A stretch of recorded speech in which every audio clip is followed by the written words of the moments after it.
요한계시록 11장 1절에서 9절 말씀입니다.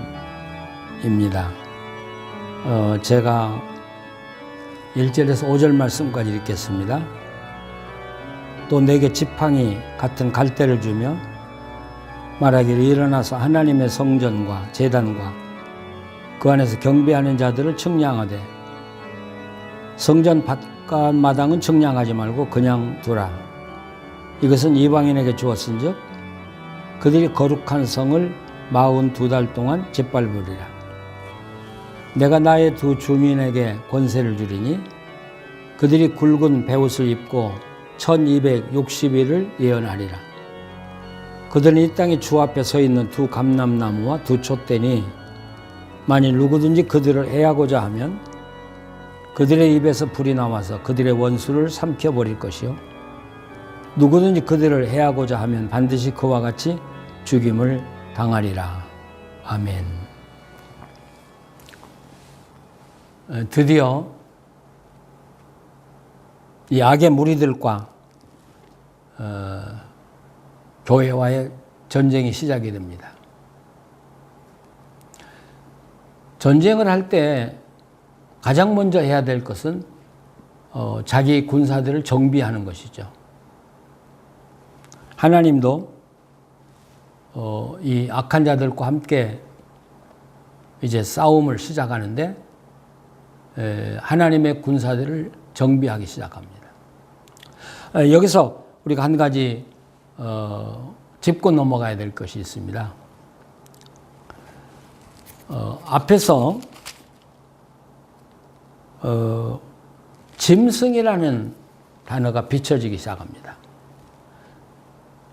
이 요한계시록은 한 번에 모든 걸 다 보여주는 게 아니라 조금씩 보여줍니다. 아직 우리 크리스찬들이 누구를 대항해 싸워야 하는지 아직 나타나지 않죠.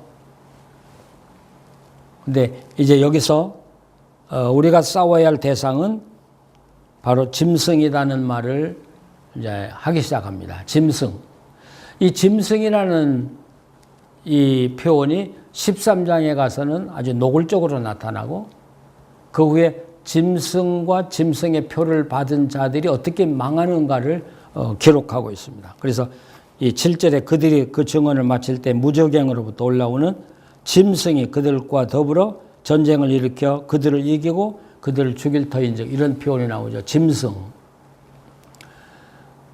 근데 여기서도 그냥 막연한 짐승이 아니고 그 짐승입니다. 그러니까 이 종말론적으로 계시록을 해석하는 사람들은 마지막 또는 말세에 짐승이 나온다. 아니 어디서 나오는 거예요? 그 짐승이? 또 그 짐승은 어떤 짐승이에요?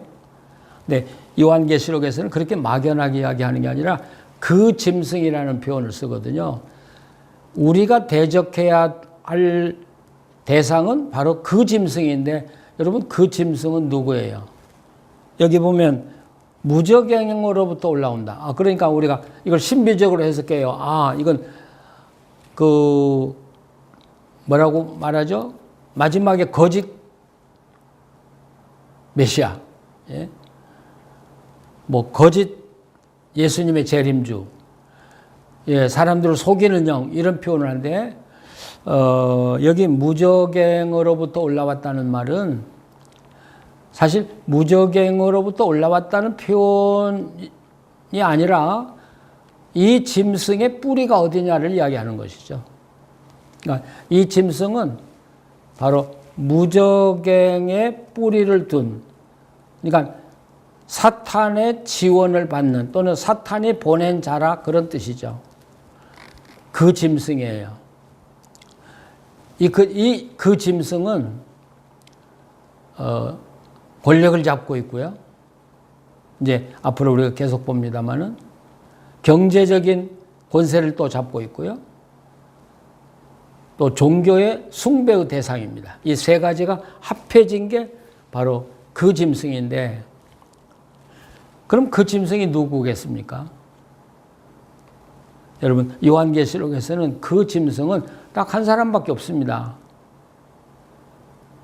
그러니까 우리가 성경 읽을 때 그냥 짐승이라고 하지 마시고 그 짐승은 바로 자기가 하나님이라고 하면서 모든 로마 제국의 권력과 경제력을 가지고 사람들을 핍박하고 죽이고 멸망시키려고 하는 바로 로마 황제라는 사실을 우리가 기억해야 합니다. 자, 그러면 이런 무섭고 거대하고 또 힘있고 무지막지한 이 짐승과 싸움하기 위해서 우리 성도들을 먼저 계수를 해야 되겠고 또 성도들을 구별해야 되겠죠. 그래서 1절에 보면 내게 지팡이 같던 갈대를 주었다. 갈대를 주면서 말하기를 일어나서 하나님의 성전과 제단과 그 안에서 경배하는 자들을 측량하되 이렇게 말하죠. 구약에서 이 다림줄이라는 말도 나오고 또 갈대라는 말도 나오고 측량이라는 말도 나와요. 근데 이 다림줄, 갈대는 어떤 건물을 세울 때도 그 다림줄을 놓고 건물을 세우듯이 또 반대로 건물을 헐 때도 다림줄을 놓고 건물을 헐거든요. 그러니까 이 갈대를 주었다. 이 말은 두 가지 의미가 있어요. 하나는 세운다는 의미고 하나는 헌다는 의미가 되죠. 그런데 주면서 뭐라고 말하냐면 하나님의 성전과 제단과 그 안에 경배하는 자들을 측량하라. 그럼 이것은 어떻습니까? 뭘 헌다는 의미겠습니까? 세운다는 의미겠습니까? 여기서는 세운다는 의미가 있겠죠. 근데 누구를 세우냐? 그러니까 영적 전쟁을 하기 위해서 바른 크리스찬들을 찾는데 그 크리스찬들이 누구냐면 하나님의 성전과 제단과 그 안에서 경배하는 자들이라는 것입니다.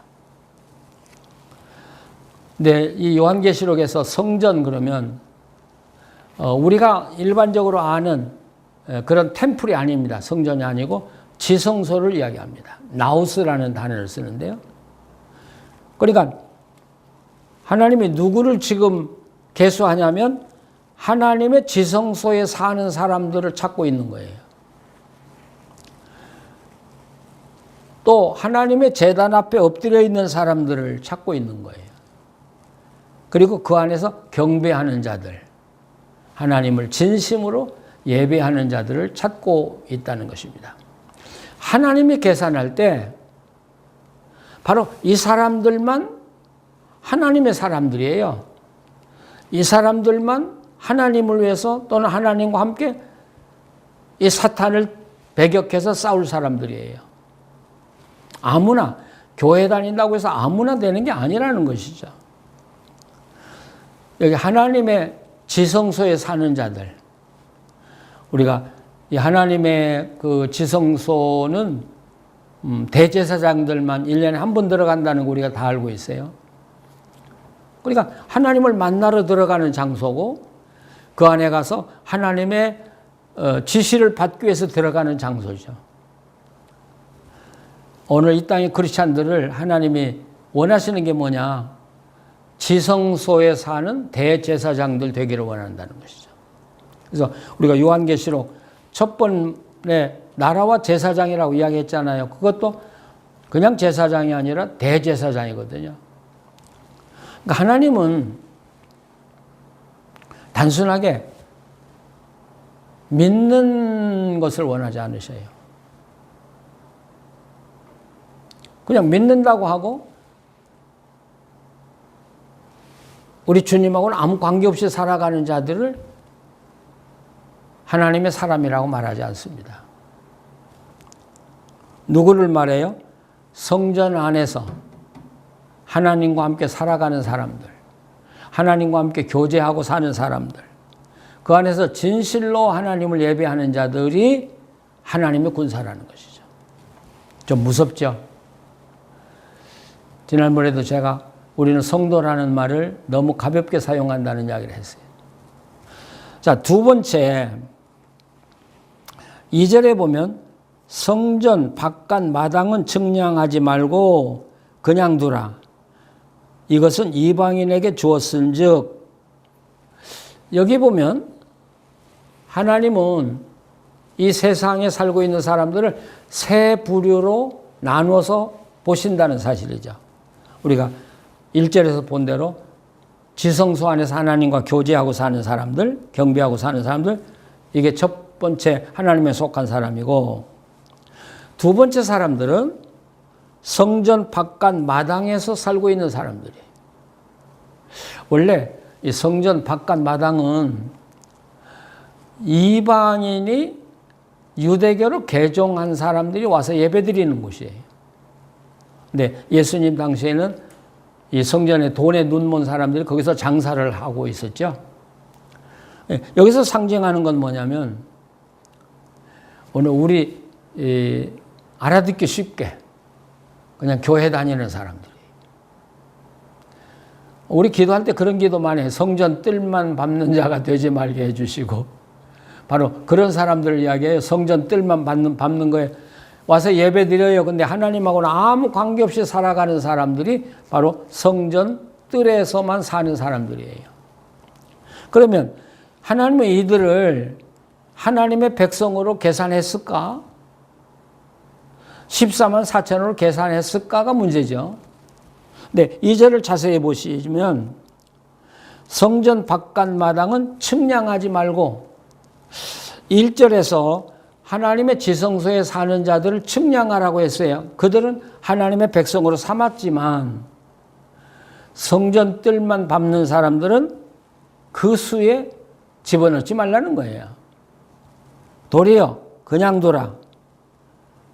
그것은 이방인에게 주었은즉. 성전 바깥 뜰만 밟고 사는 사람들은 이방인하고 똑같다는 거예요. 그들에게 주어버렸어요, 하나님이. 그리고 이제 세 번째 부류가 하나님을 전혀 모르고 사는 이방인이죠. 이 세 부류가 나와요.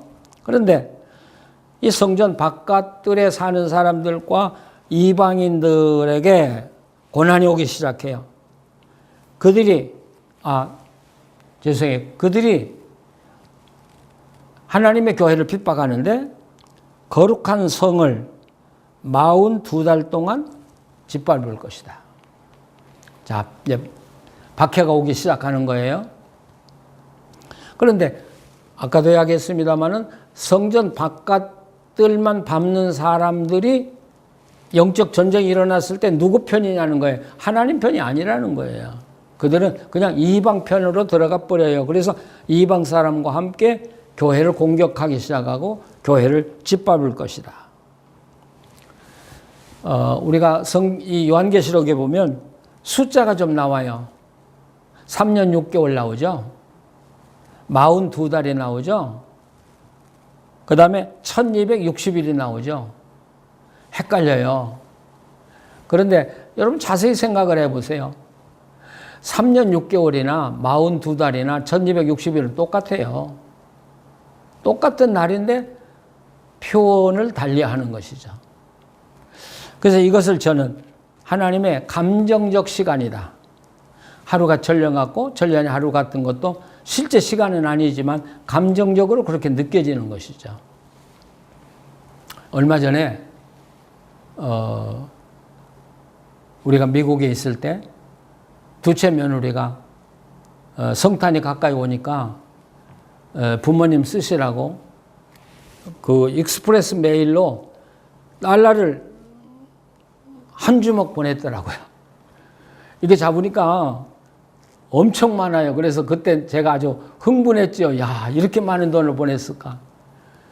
그 열어보니까 2불짜리, 은행에서 2불짜리만 구해가지고 2불짜리를 500불을 딱 붙인 거예요.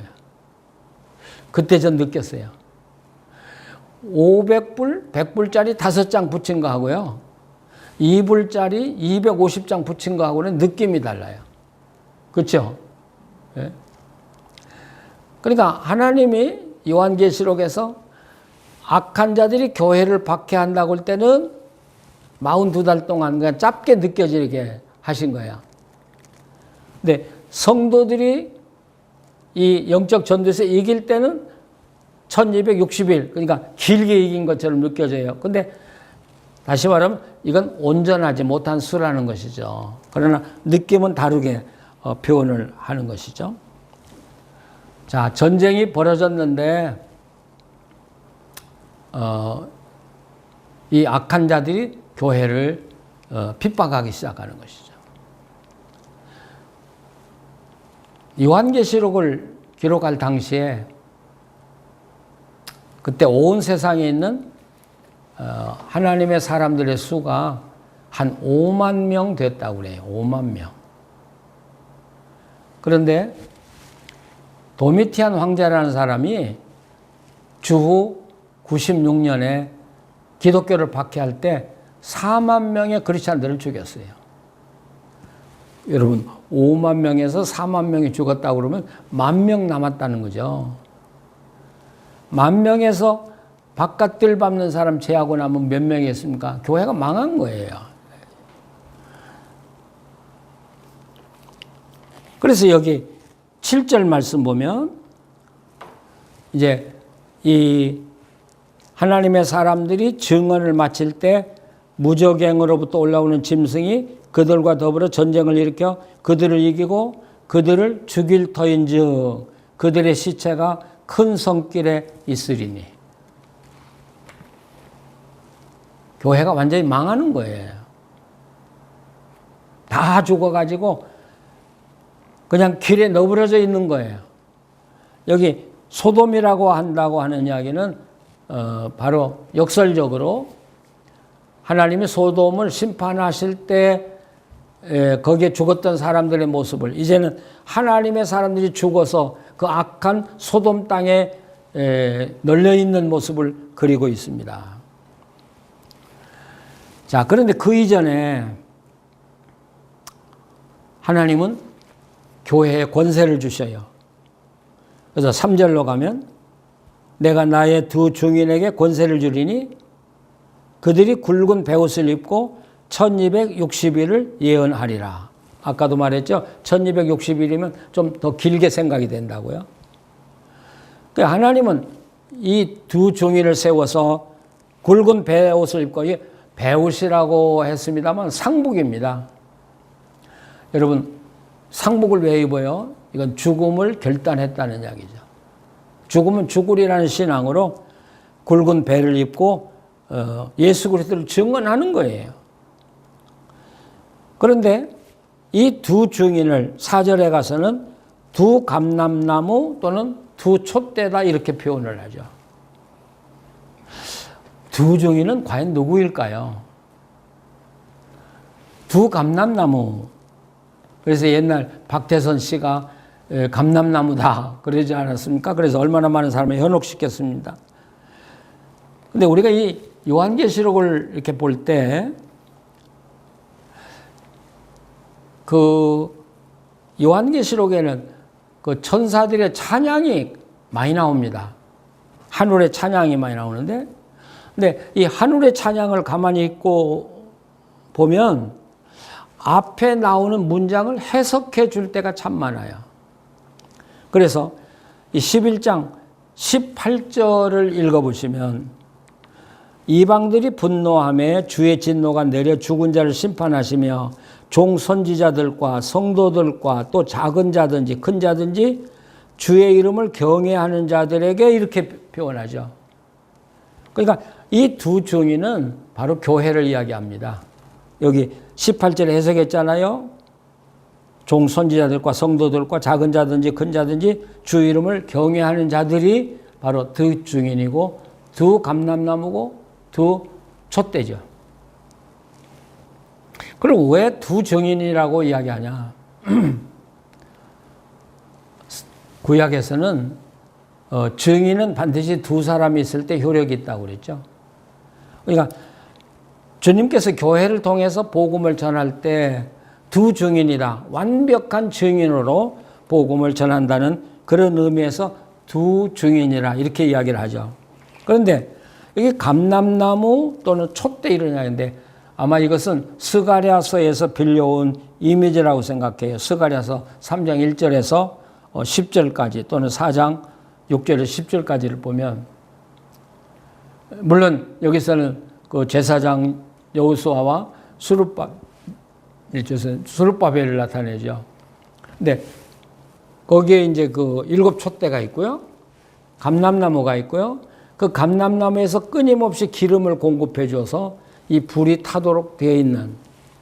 그러니까 하나님께서는 성령을 통해서 하나님의 사람들이 하나님의 일을 하도록 계속해서 기름을 공급해 주신다는 의미입니다.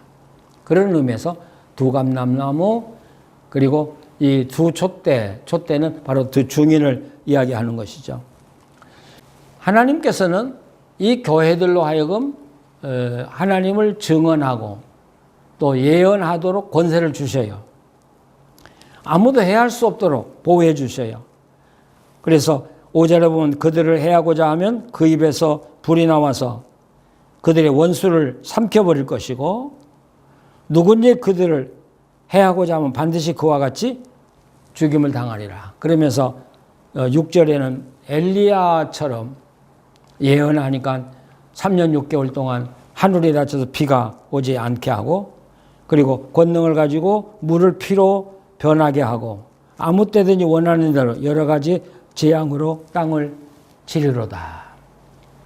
자, 이런 권세를 줘요. 그러니까 하나님께서는 우리 교회들에게도 회개할 기회도 주시지만 하나님의 말씀을 전할 기회를 반드시 주신다는 사실이죠. 우리가 그 기회를 선용하지 않는다고 하면 우리 교회는 영원히 패배할 수밖에 없어요. 오늘도 우리는 이 어려운 시대에 하나님이 교회들에게 하나님을 증거하고 하나님의 말씀을 예언하도록 좋은 기회를 주셨다고 생각합니다. 우리가 두려워하거나 절망하고 낙심하지 말고 이럴 때일수록 우리가 정말 주님을 증거할 가장 좋은 기회라는 사실을 기억하고 마음껏 증언해야 할 것입니다. 자, 그런데 우리가 여기서 하나 더 말씀을 좀 나눴으면 좋겠는데 왜 성전 안에서 지성소에 사는 크리스찬과 성전 밖에 뜰만 밟는 사람과를 구별했느냐는 거죠. 오늘 우리들은 이 세상을 구분할 때 딱 둘로 구분해요. 하나님 믿는 사람, 교회 다니는 사람, 교회 안 다니는 사람. 그렇잖아요? 근데 하나님은 셋으로 구분했거든요. 그러면서 하나님은 이 두 번째 성전 바깥들에 있는 사람들에게 주목하고 계셔요. 예, 이들을 이방인에게 줘버렸고, 교회를 공격할 때 교회를 공격하는 적의 세력으로 하나님은 치부해버렸거든요. 자, 왜 그랬을까? 우리는 다 그들을 하나님의 사람으로 끌어안고 사는데 하나님은 배제시켜버렸다는 사실. 왜 그랬을까? 그 존 오웬이라는 분은 죄가 뭐냐?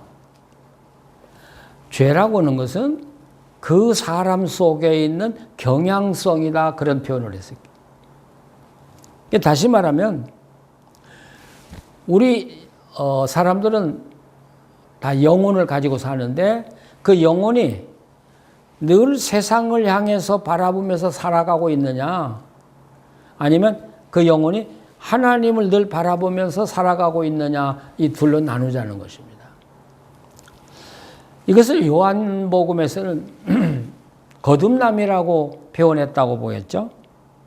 거듭남이라고 하는 건 뭐냐면 세상을 늘 바라보고 사는 그 경향성을 가지고 살던 사람들을 이제 그걸 잘라버리고 하나님을 늘 바라보고 사는 사람으로 변화된 것을 거듭났다, 이렇게 표현하는 것이죠. 자, 그러면 성전 밖에 사는 사람들은 과연 옛날 죄의 경향성이 바뀌어졌을까요? 바뀌어지지 않았을까요? 자, 이게 중요하죠. 교회 다녔냐 안 다녔냐 하는 것보다도 이게 중요한 거죠. 그들이 지향하고 있는 건 어디예요? 세상이고 죄악이라면 그들은 거듭난 사람이 아니죠. 그렇다면 하나님의 사람이 아니라는 것입니다. 적어도 하나님의 사람은 옛날의 죄의 지향성을 잘라버리고 온전히 하나님만 바라보고 살아가는 사람들이에요. 그들이 하나님의 군사고 그들이 위기에 고난 속에서 순교하면서 하나님을 증거하고 설교하고 살 수 있는 사람이라는 것이죠. 우리가 다윗에 대한 이야기 참 많이 합니다. 사울과 다윗. 그런데 어떻게 하나님이 다윗을 그렇게 사랑하셨냐? 여러분, 다윗의 내러티브를 우리가 자세히 읽어보면 다윗은요, 자기가 아무리 위기에 처하거나 생명의 위협을 당해도 하나님과의 관계를 그는 붙들고 살았어요. 그렇죠? 심지어 범죄할 때도 하나님과의 관계를 붙들고 살았어요. 그렇기 때문에 나단이 자기를 책망할 때 즉시 자기의 잘못을 뉘우치고 하나님께로 가는 것이죠.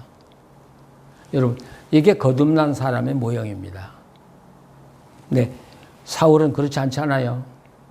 늘 세상을 향해 살았기 때문에 그는 세상으로 나갔고 결국 하나님의 심판으로 무너지고 마는 것이죠. 사도행전에 스데반과 아나니아를 우리가 비교할 수 있어요. 스데반은 죽어도 하나님 앞에서 죽어요. 아나니아는 좋은 크리스찬처럼 보였어요. 그러나 그 속은 크리스찬이 아니었다는 것입니다. 오늘 하나님이 구분하는 이 크리스찬의 세계, 여러분 깊이 마음에 새기시기를 바랍니다. 과연 나는 하나님의 지성소에서 하나님과 교제하며 사는, 하나님 말씀을 듣고 그대로 살려고 노력하는 사람인가? 온전하단 말 아닙니다. 흠도 있고 다윗처럼 넘어질 수도 있어요. 그러나 늘 하나님과의 관계 속에서 살아가려고 하는 사람들은 하나님 편입니다. 하나님은 하나님의 사람으로 계산합니다. 교회를 다니고 봉사도 해요. 그러나 그 본심은 변하지 않았어요. 그리고 늘 세상과 죄를 향하고 있다면 그는 하나님의 사람이 아니라는 사실입니다. 자, 이 사실을 우리에게 분명히 보여주는 거예요. 그래서 우리가 이 11장을 다음 기회에 우리가 다시 이어서 말씀 전하겠습니다. 어쨌든 하나님을 대신해 싸울 수 있는 사람들은 증인들이에요. 지성소에서 하나님과 함께 살아가는 사람들. 이들이 짐승과 함께 싸워가기 시작하는 것이죠. 근데 불행하게도 너무나 많은 하나님의 사람들이 생명을 잃습니다. 다 죽습니다. 이걸 한마디로 표현하면 교회가 패배했다, 이렇게 말할 수가 있겠습니다. 예, 때로는 교회가 패배할 수 있어요.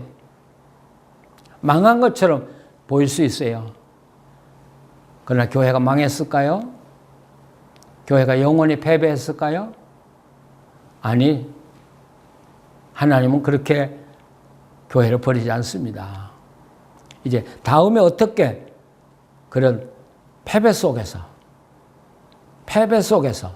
완전히 망한 속에서 교회가 다시 살아나서 그 세계를 정복해 가느냐 하는 것을 우리가 다시 말씀을 보도록 하겠습니다. 기도하시겠습니다. 거룩하신 하나님, 우리는 오늘 냉엄하신 하나님의 눈으로 하나님의 사람들을 보시고 하나님의 사람 같지만 사람 같지 않는 자들을 구분해내시는 하나님의 눈을 보았습니다. 하나님, 우리가 목사로, 장로로, 권사로, 교인으로 평생 살았는데 하나님이 나를 하나님의 사람으로 구분해 줄 것인지 아니면 성전 뜰만 밟는 사람으로 이방인에게 넘겨줄 것인지 두려울 것밖에 없습니다. 하나님 옷깃을 여미게 하시고 정말 하나님 사람으로 하나님과 함께 교제하면서 하나님의 뜻을 이뤄나가는 성도들이 되게 하여 주시옵소서. 성령님 우리를 도와주시옵소서. 우리를 인도해 주시고 가르쳐 주시옵소서.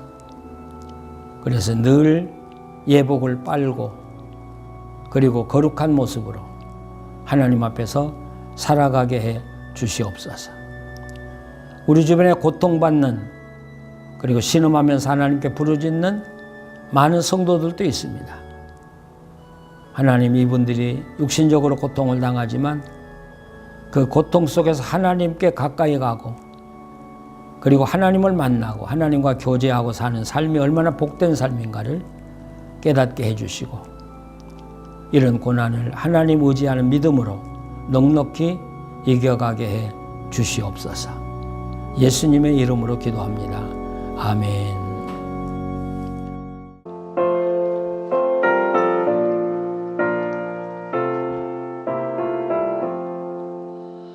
너 성결케 위해 늘 기도하며 너 주 안에 있어 늘 성경 보고 온 형제들 함께 늘 사귀면서 일하기 전마다 너 기도하라. 너 성결케 위해 내 머리 숙여 저은밀히 계신 내 주께 빌라. 주 사귀어 살면 주 닮으리니 널 보는 이마다 주 생각하리. 너 성결케 위해 늘 기도하며 내 소원을 주께 다 맡기어라. 너 성령을 받아 주 섬겨 살면 저 천국에 가서 더 잘 섬기리. 하늘에 계신 우리 아버지여, 이름이 거룩히 여김을 받으시오며 나라가 임하시오며 뜻이 하늘에서 이루어진 것 같이 땅에서도 이루어지이다. 오늘 우리에게 일용할 양식을 주시옵고 우리가 우리에게 죄 지은 자를 사하여 준 것 같이 우리 죄를 사하여 주시옵고 우리를 시험에 들게 하지 마시옵고 다만 악에서 구하시옵소서. 나라와 권세와 영광이 아버지께 영원히 있사옵나이다. 아멘.